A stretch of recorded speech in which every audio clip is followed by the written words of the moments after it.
వాళ్ళ మీద కఠినంగా కూడా వ్యవహరించాలి. స్పీడింగ్తోని మీరు చలానాలు వేస్తున్నారు, కానీ సంవత్సరం అయిన తర్వాత డిస్కౌంట్స్ ప్రకటిస్తున్నారు. దానివల్ల ఎలాగూ తగ్గిస్తారు కదా, మళ్ళీ చూద్దాంలే అన్న వ్యవస్థ ఈరోజు ఒక సమస్యగా మారింది. అందుకే పోలీస్ సిబ్బందికి శాఖకు నేను సూచన చేస్తున్నా, ఈ చలాన్స్ వెయ్యడం అనేది వెయ్యకుంటేనే నియంత్రించి వాళ్ళకు అవగాహన కల్పించాలి. తప్పని పరిస్థితిలో ఎవరి మీదైనా చలానా వేస్తే ఒక్క పైసా తగ్గించకండి. మూడవది, వాళ్ళ బ్యాంక్ అకౌంట్స్తోని డైరెక్ట్గా డిపార్ట్మెంట్కి సింక్రనైజ్ చేయండి.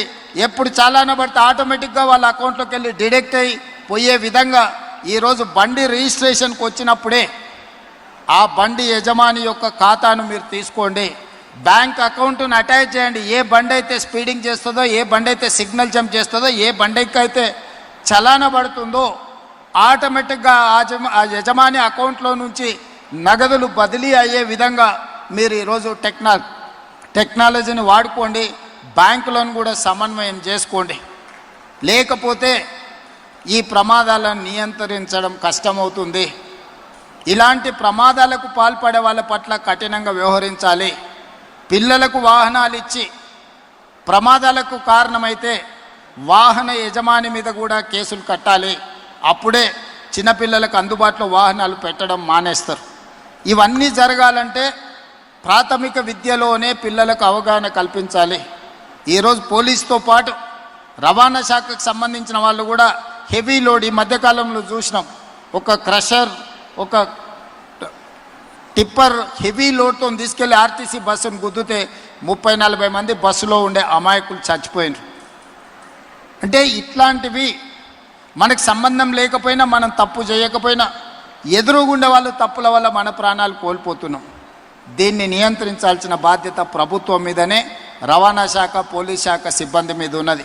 అందుకే రవాణా శాఖ, పోలీస్ శాఖ ఈరోజు ఒక అవగాహనతో ముందుకు వెళ్ళాలి. రాష్ట్ర ప్రభుత్వంలో రోడ్ సేఫ్టీ అథారిటీ ఉన్నది, ఒక అడిషనల్ డీజీ ఆఫీసర్ నేస్తున్నాం. ఆ పోస్టింగ్ ఎలా ఉందంటే పనిష్మెంట్ పోస్టింగ్ కింద వేసినట్టుగా ఉంది. చాలామంది ఆ పోస్ట్ వేయంగానే అతన్ని పనిష్మెంట్ కింద వేసినట్టుగా భావిస్తున్నారు. ఇప్పటి నుంచి దాన్ని రివైవ్ చేయదలుచుకున్నాము. ఈరోజు ఏదైతే ట్రాఫిక్ పోలీస్ డిపార్ట్మెంట్ ఉందో, కన్సర్న్ కమిషనర్స్ దగ్గర ఒక వింగ్ కింద పనిచేస్తుంది. ఆ వింగ్ ఎలా ఉందంటే, కమిషనర్ గారు ఒకవేళ ప్రత్యేకమైన శ్రద్ధ చూపిస్తే తప్ప ఈ ట్రాఫిక్ నియంత్రించడానికి కష్టమవుతుంది. It is like an 6th finger. అట్లా కాకుండా అడిషనల్ డీజీ స్థాయిలో, డీజీపీ తర్వాత ఈ రోడ్ సేఫ్టీ అండ్ ట్రాఫిక్కు సంబంధించి DGR, additional DG cadre officer నేసి కంప్లీట్గా ఒక స్ట్రక్చర్ను తయారు చేసి, ఎక్కడ కూడా సిగ్నల్ జంప్ చేసినా, స్పీడింగ్ చేసినా, ఎక్కడైతే ట్రాఫిక్ జామ్లు ఉన్నాయో, ఫ్రీ లెఫ్ట్ ఎక్కడైతే ప్రాబ్లం అవుతున్నదో అన్ని సీసీ కెమెరాలు పెట్టి, అన్ని కార్పొరేషన్, మున్సిపల్ కార్పొరేషన్స్ ఏరియాలో, హైదరాబాద్ నగరంలో ఆల్రెడీ మనం గూగుల్ సంస్థతో ఒక MOU చేసినాం. ఈ ట్రాఫిక్ సిస్టమ్ని అంతా స్టడీ చేసి ఫీడ్బ్యాక్ ఇవ్వడానికి. ఈరోజు మన కమాండ్ కంట్రోల్ రూమ్ ఉన్నది బంజారా హిల్స్లో. వీటన్నిటిని కూడా సాంకేతిక నైపుణ్యంతో, ఈ సాంకేతిక నైపుణ్యాన్ని ఉపయోగించుకొని ఈ వ్యవస్థను బలోపేతం చేయాల్సిన అవసరం ఉంది.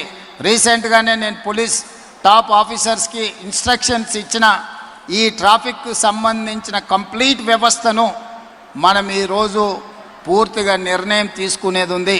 ఎట్లయితే హైడ్రా, ఎట్లయితే ఈగల్, ఎట్లయితే సైబర్ క్రైమ్ని మనం స్ట్రెంగ్తెన్ చేసినామో, ఈరోజు ట్రాఫిక్ నియంత్రించడానికి కూడా పోలీస్ డిపార్ట్మెంట్ను ఈరోజు నియంత్రించాలి. ఒకప్పుడు లా అండ్ ఆర్డరే ప్రాబ్లం ఉండే, లా అండ్ ఆర్డర్లో ప్రాబ్లం ఉండే. ఈరోజు లా అండ్ ఆర్డర్ కాదు, ట్రాఫిక్లో మర్డర్స్ కంటే ప్రమాదమైనాయి. ఒక్కొక్కసారి 20 మంది 30 మంది కూడా ఒక ప్రమాదంలో చచ్చిపోతుండంటే ఇవన్నీ మనుషులు చేసిన తప్పిదాల వల్ల జరుగుతున్న హత్యలుగానే భావించాలి. వీటిని నియంత్రించాలి అంటే ట్రాఫిక్ విధి విధానాలను, ట్రాన్స్పోర్ట్ కమిషనర్ గారు కూడా విధి విధానాలను కంప్లీట్గా ప్రక్షాళన చేసుకొని ఒక నూతన చట్టాన్ని తెచ్చుకోవాలి. ఈ నూతన చట్టం పాఠశాల స్థాయిలోనే విద్యార్థులకు అవగాహన కల్పించాలి, వాళ్ళ బాధ్యతను పెంచాలి. ప్రతి వీక్ ఒకసారి స్కూల్లో, ప్రతి వీకో ప్రతి నెలకో స్కూల్స్తో కోఆర్డినేషన్ చేసుకొని ఆ పిల్లలని సిగ్నల్ వ్యవస్థ మీద అవగాహన కల్పించే విధంగా, ట్రాఫిక్ను నియంత్రించే విధంగా వాళ్ళని రోడ్డు మీద వాళ్ళని ఒక క్రమశిక్షణ కలిగిన భారతీయులుగా తీర్చిదిద్దాల్సిన అవసరము అధికారుల మీద రాష్ట్ర ప్రభుత్వం మీద ఉన్నది. తప్పకుండా వీటన్నిటిని ప్రక్షాళన చేస్తాం. ఈ రకంగా తెలంగాణ రాష్ట్ర ప్రభుత్వం ఇప్పుడు ట్రాఫిక్ సమస్యని, యాక్సిడెంట్స్ని, రోడ్ సేఫ్టీని ఒక ప్రధానమైన ఎజెండాగా తీసుకుంటుంది. దీనికి విధి విధానాలు రూపొందించి క్రమశిక్షణ కలిగిన అధికారులకు అక్కడ బాధ్యత ఇచ్చి దీని ఒక టాప్ ప్రయారిటీ టాస్క్ కింద తెలంగాణ రాష్ట్ర ప్రభుత్వం తీసుకుంటుంది.